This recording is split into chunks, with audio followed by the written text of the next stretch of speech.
Woodworking is kind of the ultimate board game, don't you think? And hey, if you're not crazy about risk, get yourself a Microjig, maker of the gripper. Work safer, work smarter. This is my project for the 3rd annual Makers Care campaign, raising funds this year for the Children's Miracle Network hospitals. For more information about Makers Care and how you can get involved and the amazing prizes you can win, check the link down in the description. This year's theme is Make Time for Play. So I made this classic board game, Aggravation. There's a lot of games kind of similar to this, like Sorry and Parcheesi, but Aggravation is the one I remember playing the most as a kid. If you're unfamiliar with the rules, there are plenty available online, and I'll include a link in the description for a YouTube video I found. Most wooden versions of Aggravation have a solid top and shallow divots for the marbles to fit in. To do this, it'll require that you have a plunge router or a drill press. I decided to make my version with just a handheld drill, but what I came up with isn't really the ideal solution, as you'll find out later in this video, but it turned out. I'm making the game board out of 3 pieces of plywood all sandwiched together, and cut them down a little bit at the end to even them all up. But in this case, I'm gonna cut them as close to the final size as I can right from the start. There are 4 pages in my template with plenty of registration marks to line everything up. I'll use my window as a backlight and tape these all together. Without any kind of support on the front and back side of this thin plywood, when I drill all the holes, they're just going to splinter out and split, and it's just going to be a mess.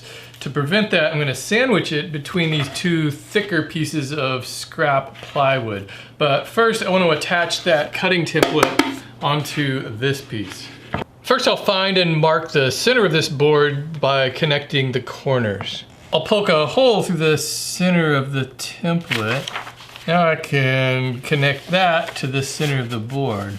I'll use a framing square to square this up with the edges of the board. I'll use these dotted lines on my template as a reference.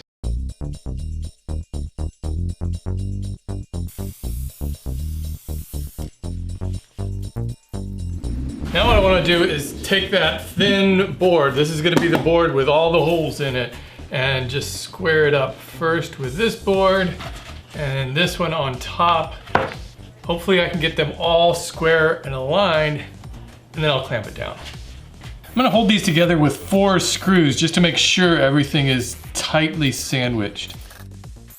Before I drill the full-size holes using this big bit, I'm gonna drill pilot holes in each of these to help prevent this from wandering around and hopefully keep all of my holes straight.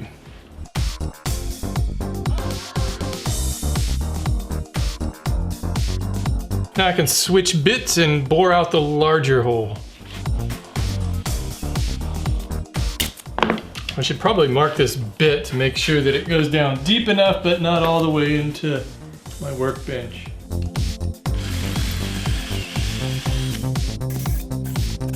If you really like drilling holes, this is the project for you.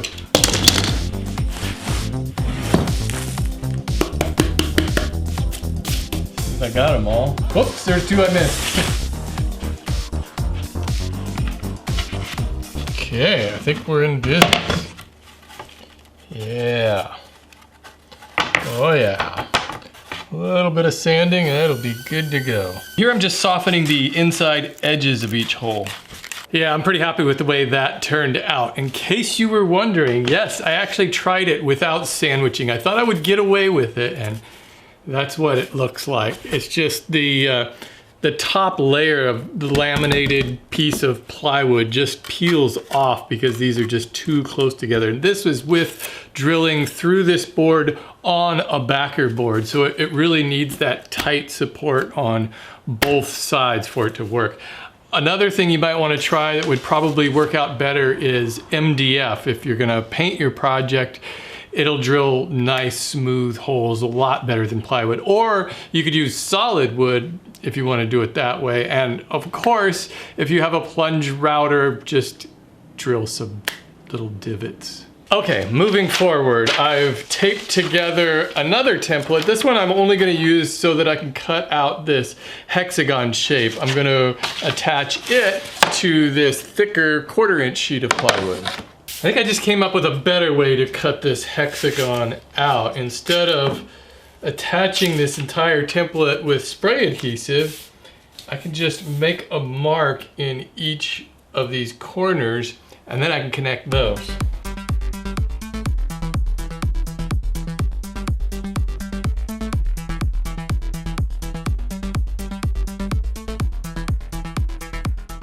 And really, if I had thought this through better, I would have done this panel first so that I could reuse this template for the hole cutting.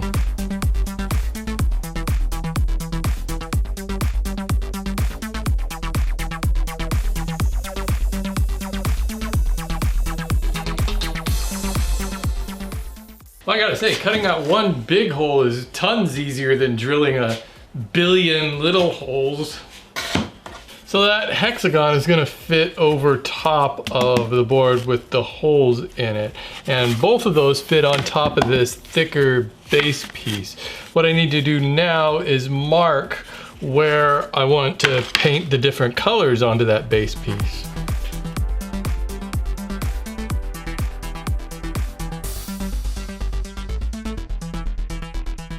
I think I'm just gonna make this center space purple. Okay, now I think I can start to assemble this sandwich. Gluing this piece on top of that is gonna be a little tricky. I'm gonna use weld bond that dries clear, so if there's any mess, it won't show up. And I'll just try to put on a thin layer. I don't plan on getting all of this covered. I'll try to get the key spot.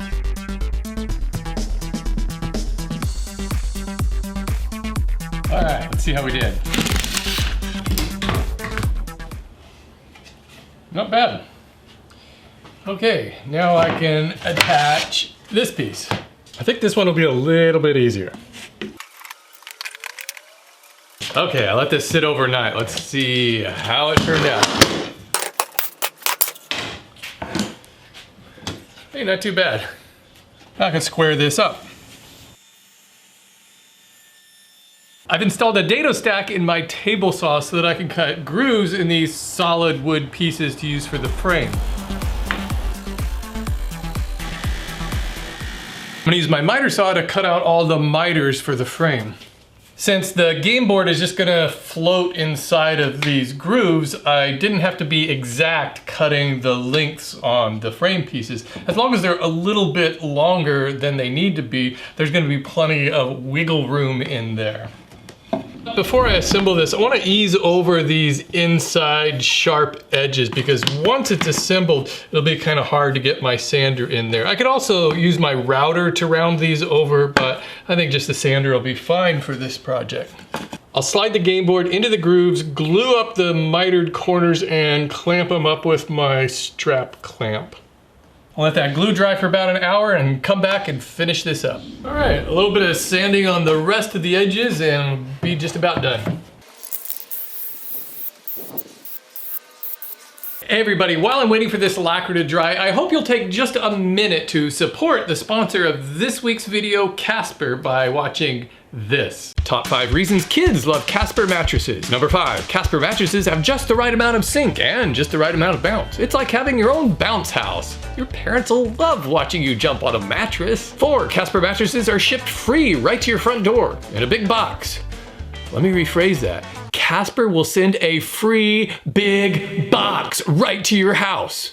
After unpacking it, you've got yourself a freaking big box. 3, Casper mattresses are sold at a shockingly fair price. That leaves extra money to put away and save for college. Who am I kidding? That's extra cash for Legos and video games. Number 2, Casper is obsessively engineered. When I was a kid, nothing was engineered. Hardly anything had even been invented. And we didn't obsess over anything. We had to sleep on dirt floors. So yeah, you can thank Casper for creating a world where dirt no longer exists. Number 1, your parents can take $50 off their first premium mattress purchase by going to casper.com/WWMM and using the promo code WWMM at checkout.